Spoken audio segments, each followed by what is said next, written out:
Studio began as a way to offer students, but also faculty members interested in ethnography, a space in which they could run different kinds of experiments. And I began with a class for graduate students and undergraduates through the anthropology department, where we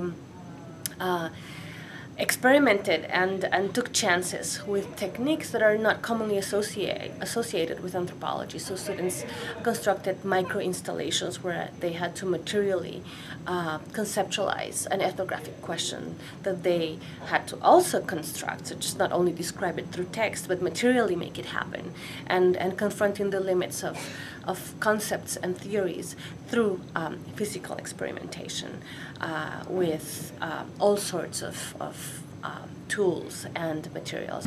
For my project, I was inspired by a proverb as well as a poem I found online. So the Eritrean proverb I found was, "A home without a mother is a desert." So that sort of inspired the sand idea, and also maybe also a little bit of connection with the landscape as well. That's why there's also this camel with the Eritrean landscape.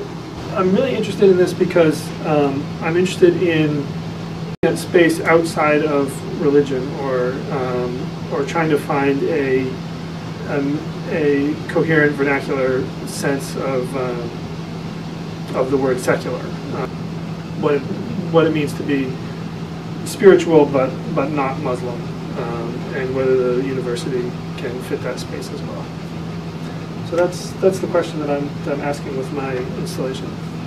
Yeah, so the challenges I had with the materials was mostly fitting everything in a small space. There wasn't a lot of ways that I got around it. I thought about doing multiple nails for one entity, and that just wasn't possible. My project was a sound collage, which is sort of working as an installation here as an MP3 file, playing off of my old iPod, and some really good headphones too, so it's going to sound nice. These instructions and the operations carried out by the computer are automatically logged on a typewriter beside the console. Took Ethnography Studio with Dr. Ballesteros, and it was probably one of my favorite classes at Rice University. It really, it really challenged me a lot, and being the only undergrad, I felt a bit insecure at times, but it ended up just listening to the conversations between the graduate students really helped me to sort of grasp the material, and the readings and the projects really stretched my mind. They sort of pushed me to think outside of the box, and that's what I really liked about the class. For the sound collage installation that I did, I collected via the internet a series of sound clips having to do with the history of Silicon Valley, the sort of history of computing and computers in the United States. And I think that the best thing that I got out of it, what it really helped me learn how to engage with my project, were what Professor Ballesteros called sort of the specific qualities, so that when I was sort of overlaying different bits of audio, I had to think about sort of the aesthetic dimension, sort of what sound clips sound good over what digital noises, and this is a kind of a different way of thinking about putting the material together than when you're writing a paper, and like Professor Ballesteros says,